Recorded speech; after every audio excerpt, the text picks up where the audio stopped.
अलग अलग पार्ट में बनाने का सिर्फ एक ही मकसद है, ताकि आपको बोर ना फील हो और हर एक क्वेश्चन को आप बारीकी से समझ सकें। ठीक है, तो 41वां नंबर प्रश्न जो है वह रहेगा एक्सरसाइज 5.2 से।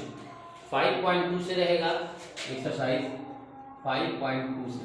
और 5.2 में कौन सा क्वेश्चन रहेगा इस टाइप का देखिए, an बराबर a1 plus n-1 into d। इसमें से ध्यान से समझिए, इसको हम लोग लास्ट टर्म अंतिम पद कहते हैं, इसको प्रथम पद कहते हैं, इसको nवां पद, जितना पद रहता है पदों की संख्या उसको कहते हैं, ये सार अंतर कहते हैं। ठीक है, ये हम लोग अच्छे से लिख देते हैं, अंतिम पद, प्रथम पद और पदों की संख्या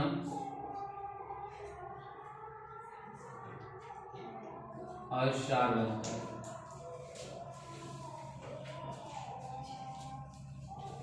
और इसी फार्मूला पर आपका जो है तो 41वां नंबर प्रश्न रहेगा। इसमें देखिए 1 2 3 4 चीज रहता है और 4 चीज में से 3 चीज कोई भी दिया हुआ रहेगा और आपको ये चौथा निकालने के लिए कहेगा।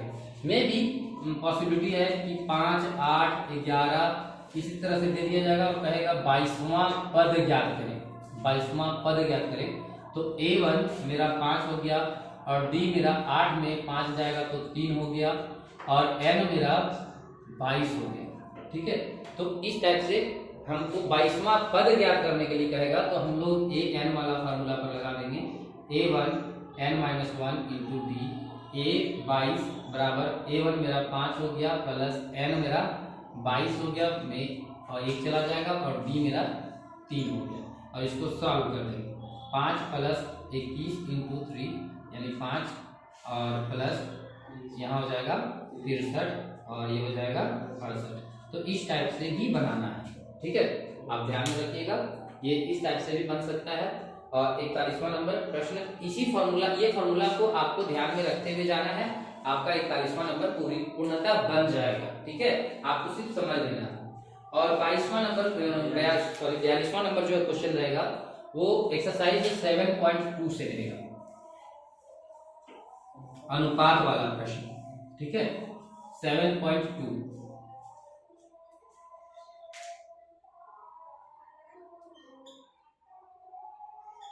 ठीक है, 7.2 से रहेगा 42वां नंबर क्वेश्चन, जिसमें से इस प्रकार से दिया हुआ रहेगा, कोई 2 बिंदु है। आप इस चीज को पूर्णतः पूरी सीख लें, फिर आपको दिक्कत नहीं होगी। ठीक है, A और B जो है यहाँ x1 y1 x2 y2 ये दिया हुआ है और ये m1 अनुपात m2 में विभाजित करता है, तो P जो है तो x और y पर निकालना है। ठीक है, ये x y निकालने के लिए बोल देगा या m1 अनुपात m2 भी निकालने के लिए बोल देगा, कहेगा कि ये कोई बिंदु दे देगा, कहेगा x अक्ष पर विभाजित करता है तो इसके अनुपात ज्ञात करें, कुछ भी दे सकता है। तो आप इस फॉर्मूला को ध्यान में रखें, Pxy, ठीक है, और m1 x2 plus m2 x1 बटा m1 और m2 और यहाँ m1 y2 plus m2 y1। थोड़ा सा नहीं चल रहा है मेरे पास, मार्कर एक्सचेंज करने होंगे, m1 प्लस m2। ठीक है, समझ पा रहे हैं, आपको प्रॉब्लम तो हो रहा है दिखने में, बट हम प्रयास करेंगे कि बेहतर तरीके से आपको दिखे। ठीक है, और उसके बाद ये फॉर्मूला पर आपको बैठा करके इसका निकाल देना है निर्देशांक P बिंदु का। ठीक है, कभी कभी ये x दिया हुआ रहेगा और y दिया हुआ रहेगा और हमको अनुपात निकालने के लिए कह देगा, तो हम कैसे निकालेंगे वो देखिए। जैसे कि अगर समझिए A और B दिया हुआ है, सपोज कीजिए 2 और 3 और ये दिया हुआ है 4 और 5 और बोल दिया कि ये x अक्ष पर विभाजित होता है, x अक्ष पर विभाजित होता है। दैट मीन्स यहाँ पे आप समझिए कि x अक्ष पर विभाजित होता है तो x अक्ष यानी x हमको कुछ ना कुछ देना है और y मेरा 0 हो जाएगा। तो x अक्ष पर विभाजित होता है तो x तो हमको कुछ दिए और y मेरा 0 हो गया। अब कह रहा है किस अनुपात में विभाजित होता है तथा वह बिंदु भी ज्ञात करें। तो हम किस अनुपात में विभाजित होता है, तो यहाँ पे मेरा दिया हुआ क्या है, x या y, y। हम मान लेंगे कि यह m1 और m2 में विभाजित होता है और हम y का फॉर्मूला लगाएंगे। y का निर्देशांक सिर्फ ये वाला होता है तो इसका फॉर्मूला लगाएंगे और ये हो जाएगा py बराबर है ना m1 y2 plus m2 y1 बटा m1 और m2। अब यहाँ पे ये तो बिंदु दिया हुआ है मेरा 0 या कुछ भी है ना, कोई भी चीज दिया हुआ हो सकता है। m1 नहीं दिया हुआ है लेकिन y2 दिया हुआ रहेगा कोई अंक, तो y2 देखो यहाँ पे x1 y1 और x2 y2। अब यहाँ पे ध्यान से समझिए y2 मेरा कितना दिया हुआ है, तो y2 मेरा 5 दिया हुआ है, बहुत अच्छे नियम से बतलाएंगे। m2 मेरा नहीं दिया हुआ है और y1 कितना दिया हुआ है, तो y1 मेरा 3 दिया हुआ है और m1 प्लस m2। चूंकि ये तिरछे गुना होगा तो ये टोटल 0 हो जाएगा, तो 0 और ये हो जाएगा 5m1 प्लस 3m2। ठीक है, अब ये इधर आ जाएगा, सपोज कीजिए 3m2 इधर लेते हैं तो क्या हो जाएगा माइनस 3m2 बराबर 5m1। अब आपको अगर m1 अनुपात m2 निकालना हो तो m1 के साथ 5 गुना है, तो इसीलिए m1 यहाँ है 5 यहाँ देंगे ताकि तिरछे गुना हो करके ये आएगा और ये -3 यानी 3 अनुपात 5 में विभाजित करेगा। ठीक है, -3 को इग्नोर कीजिए, ये हम लोग ले लिए कि 3 अनुपात 5 में विभाजित करेगा। ठीक है, ये होता है। अब इसी तरह से x का मान निकालने के लिए कहेगा तो px का फॉर्मूला क्या हो गया, तो px का फॉर्मूला ये हो जाएगा और हम लोग x का वैल्यू निकाल देंगे m1 x2 plus m2 x1 बटा m1 प्लस m2। तो यहाँ तो हमको पता नहीं है, तो यहाँ पे निर्देशांक ऑफ x का वैल्यू m1 की जगह पे हम 3 लेंगे और x2 बैठा देंगे इसका मान है ना, और बैठा करके 3 से गुना करके इस x का वैल्यू निकाल देंगे। ये हो गया बात खत्म। ठीक है, 42वां नंबर। तो अब हम लोग चलते हैं 43वां नंबर क्वेश्चन में। तो 43वां नंबर क्वेश्चन जो है एक्सरसाइज 7.3 त्रिभुज का क्षेत्रफल पूछेगा, निर्देशांक ज्यामिति से ही त्रिभुज का क्षेत्रफल। और आप लोग उस चीज को बहुत अच्छे तरीके से जानते हैं, बस हम आपको हिंट कर देते हैं और उसका फॉर्मूला वगैरह बता देते हैं। ठीक है, कि कैसे आएगा, आपको कैसे बैठाना है।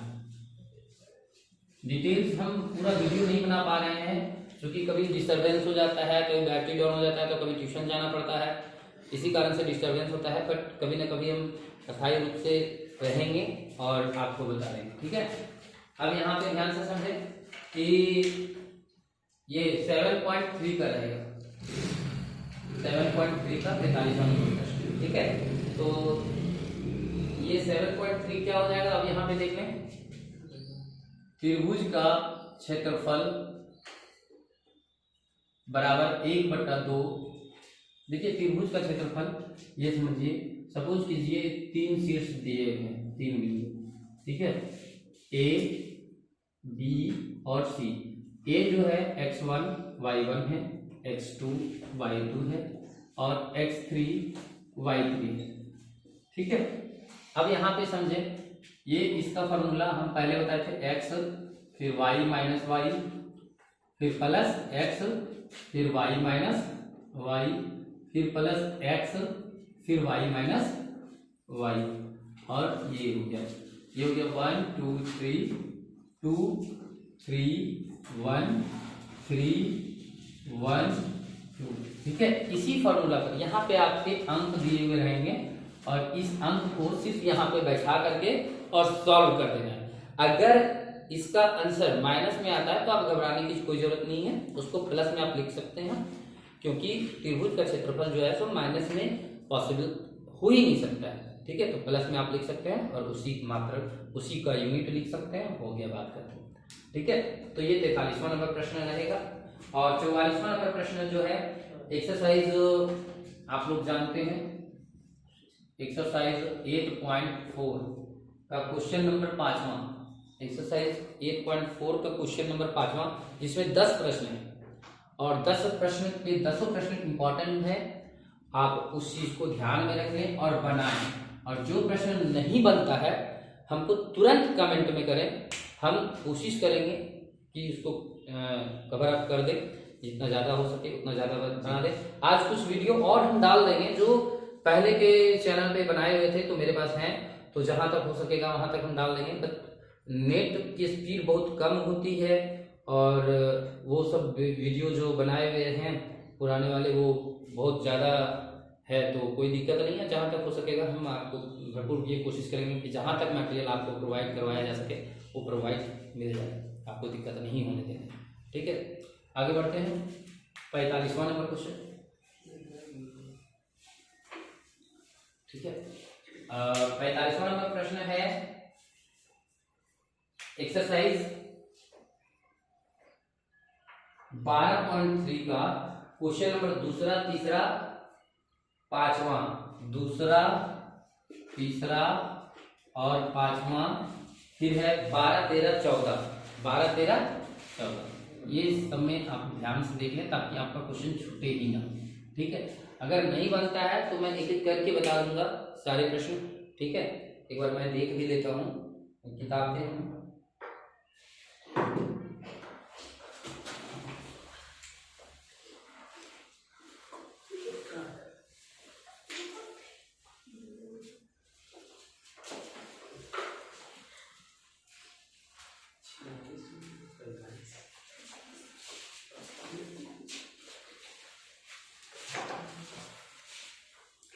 हाँ, 12.3 का दूसरा नंबर प्रश्न जो है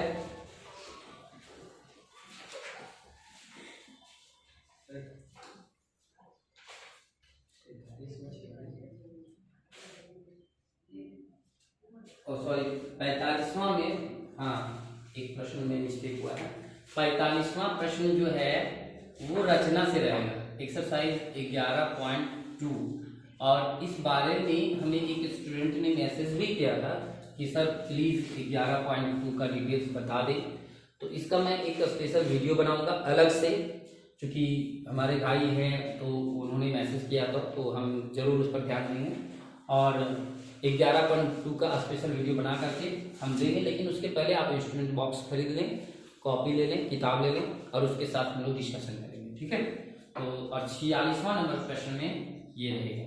ठीक है, तो ध्यान से अब यहाँ पे देखें, ये दूसरा नंबर कह रहा है, ये आकृति दिया हुआ रहेगा, जैसे कि दूसरा नंबर में 46वां का कह रहा है 12.3 का दूसरा नंबर प्रश्न। देखिए एक दो हम क्वेश्चन बदला देते हैं, है ना। तो विड्थ की त्रिज्याएं 7 सेंटीमीटर और 14 सेंटीमीटर है और थीटा दिया हुआ है 40 डिग्री, तो दोनों सेकेंडरी है, तो छायांकित भाग का क्षेत्रफल निकालना है। तो छायांकित भाग का क्षेत्रफल, छायांकित भाग का क्षेत्रफल आपको निकालना है, और छायांकित भाग का क्षेत्रफल बड़े त्रिज्याखंड, यानी ये लिख सकते हैं त्रिज्यखंड AOC का क्षेत्रफल, और उसमें माइनस कर देंगे त्रिज्यखंड BOD का क्षेत्रफल, BOD का क्षेत्रफल। ठीक है, अब यहाँ पे ध्यान से समझें कि कैसे हमको करना है।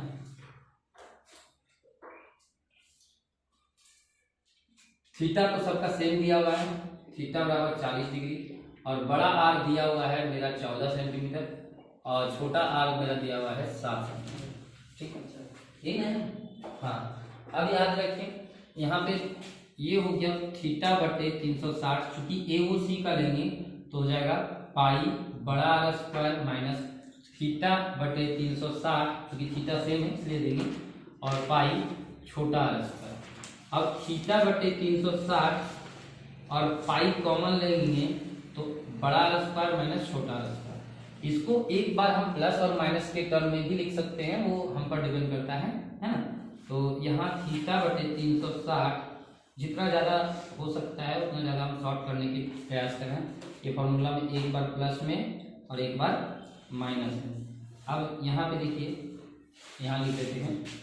अब आप देखिए थीटा मेरा कितना है, तो थीटा मेरा 40 है, तो 40/360 और पाई का मान 22/7 और एक बार प्लस में यानी 14 + 7 और एक बार माइनस में 14 - 7। ठीक है, अब 40/360 और गुने 22/7 और यहाँ 21 और गुने 7, ये हो गया, कट गया, ये कट गया और 9 चौके 36, 9 बार में काट देंगे और ये फिर से 3 बार में कटेगा और ये 7 21। अब नहीं कटेगा तो ये हम लोग 22 सते 154/3, ये हो गया आंसर। क्योंकि क्षेत्रफल है तो इसलिए स्क्वायर है ना। तो ये 46वां नंबर प्रश्न में हम जरूर देंगे। ठीक है, अब उसके बाद तीसरा नंबर प्रश्न आपको बता देते हैं। ये तीसरा नंबर प्रश्न है ना।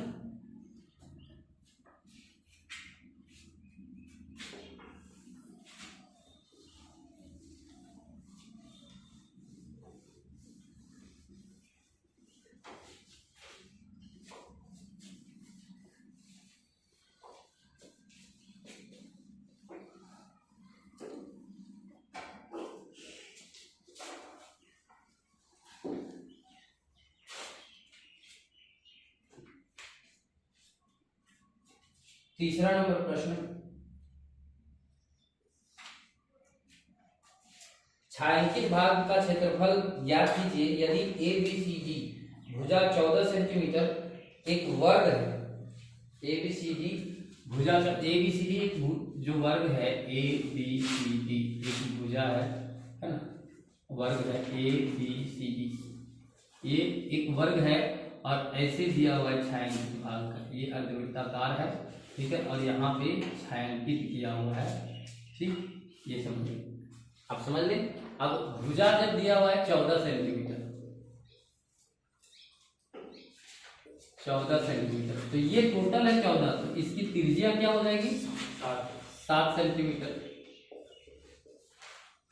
7 सेंटीमीटर। अब छायांकित भाग का अगर क्षेत्रफल निकालना है तो आप ध्यान से देखिए, छायांकित भाग का क्षेत्रफल, ठीक है, छायांकित भाग का क्षेत्रफल क्या हो जाएगा कि वर्ग का क्षेत्रफल, पूरा वर्ग का क्षेत्रफल हम निकाल लेते हैं और माइनस कर देंगे 2 गुने अर्धवृत्त का क्षेत्रफल, अर्धवृत्त का क्षेत्रफल। ठीक है, अब वर्ग का क्षेत्रफल क्या हो गया, तो भुजा स्क्वायर हो गया, माइनस 2 गुने πr²/2, ये 2 खत्म हो गया, 14 का स्क्वायर माइनस और पाई का मान 22/7 और r का मान मेरा हो गया 7, तो 7 गुने 7 ये कट गया और 14 का 196 और ये हो जाएगा 154, तो कुल मिला के कितना हो गया 42 सेंटीमीटर ये हो गया। तो इस तरह से आप क्वेश्चन बना सकते हैं। जो क्वेश्चन नहीं बनेगा वो आप हमें बताएं कि सर बहुत इजी सा क्वेश्चन रहेगा, ज्यादा टफ नहीं दिएगा इसमें। ठीक है, तो अब जो नहीं बनेगा वो आप हमें बताएं कि सर हाँ ये क्वेश्चन जो है सो नहीं बन पा रहा है। और 47वां नंबर क्वेश्चन में एक्सरसाइज 4.4 का क्वेश्चन नंबर 1 है।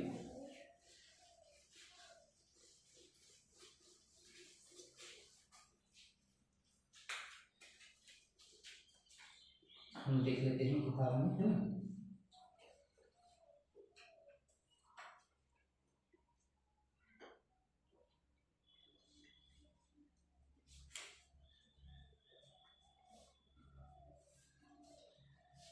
कह रहा है द्विघात समीकरण के मूलों की प्रकृति ज्ञात कीजिए, यदि मूलों का अस्तित्व है तो इन्हें भी ज्ञात कीजिए, है ना। तो द्विघात समीकरण देखिए, एक प्रश्न हम आपको बता देंगे तो बाकी आप लोग खुद बना लीजिएगा। पहला नंबर जैसे 2x² - 3x + 5 = 0, ये क्वेश्चन नंबर रहेगा आपका 47वां में। ठीक है, 47वां में रहेगा। और इस तरह से आराम से बना सकते हैं। एक सेकेंड,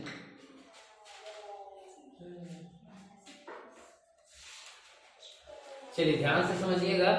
तो इसका मूलों का प्रकृति ज्ञात करना है, तो हम यहाँ पे मान लेंगे कि माना कि a बराबर 2, b बराबर -3 और c बराबर 5 है। तो मूलों की प्रकृति ज्ञात करने के लिए पहले हमें विविधकर ज्ञात करना होगा, और विविधकर ज्ञात करेंगे यानी d, ठीक है। तो d बराबर फॉर्मूला होता है b² - 4ac, तो यानी -3 का होल स्क्वायर -4ac, c मेरा 5, ठीक है। अब -3 का स्क्वायर हो गया 9, और माइनस, अब देखिए b मेरा, सॉरी ठीक है, 4 8 8 5 40, तो ये मेरा आ गया -31, यानी d जो है वह मेरा छोटा है 0 से, d मेरा छोटा है 0 से, तो इसका मूल का अस्तित्व वास्तविक नहीं है, इसका मूल का अस्तित्व, इसका मूल वास्तविक नहीं है, आप यही लिख दें, नहीं।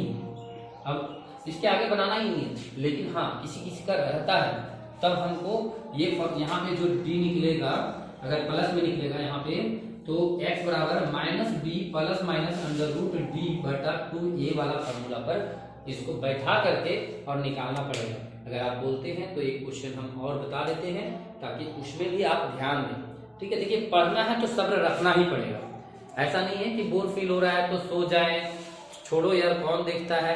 आपको जब पढ़ना है तो आपको यकीन के साथ ये पढ़ना होगा कि ये क्वेश्चन आ रहा है, हमको इस क्वेश्चन को पढ़ना है, और ये आप समझ लीजिए कि ये क्वेश्चन 100% आने वाले हैं, तो आप इस प्रश्न पर विशेष ध्यान दें, ठीक है। चलिए, अगर वीडियो अच्छा लगता है तो शेयर करें, और नेक्स्ट हम तभी वीडियो बनाएंगे, अभी तक मेरा 200 सब्सक्राइबर नहीं है। मैं, आप देख लीजिए 16 तारीख को एग्जाम दे करके, अगर मेरा प्रश्न भिड़ता है, अगर मेरा वीडियो आपको अच्छा लगता है तो इसको इतना ज्यादा शेयर कीजिए, जब तक 500 नहीं होगा हम इंग्लिश का वीडियो नहीं डालेंगे, या और कोई विषय का हिंदी का वीडियो नहीं डालेंगे, ठीक है। तो आप पहले इसको शेयर कीजिए, थोड़ा सा हम भी स्वार्थी बन चुके हैं, मजबूर है, क्या करें, इंसान आदत से मजबूर होता है, ठीक है। और आप लोग आगे बढ़ा रहे हैं तो बहुत अच्छी बात है, थोड़ा सा प्रयास और कर दीजिए, ठीक है। तो ये आप लोग देख लीजिएगा इसको, और उसके बाद हम लोग आते हैं 48वां नंबर क्वेश्चन में। 48वां नंबर क्वेश्चन जो हम अभी इम्पोर्टेंट, अभी इसका थ्योरम अलग बताएंगे, ठीक है। इसका थ्योरम जो है 6.1 और पाइथागोरस थ्योरम शायद 6.8 है, ठीक है। ये जो है, ये दोनों थ्योरम अच्छे से पढ़ लीजिएगा, आपका थ्योरम पकड़ा जाएगा, ठीक है। ये दोनों थ्योरम पढ़ लीजिएगा अच्छे से। और 49वां नंबर क्वेश्चन में 9.1 है। अब मेरे मोबाइल का बैटरी भी डाउन हो चुका है, तो हम नेक्स्ट वीडियो में फिर से आपसे मिलते हैं। धन्यवाद।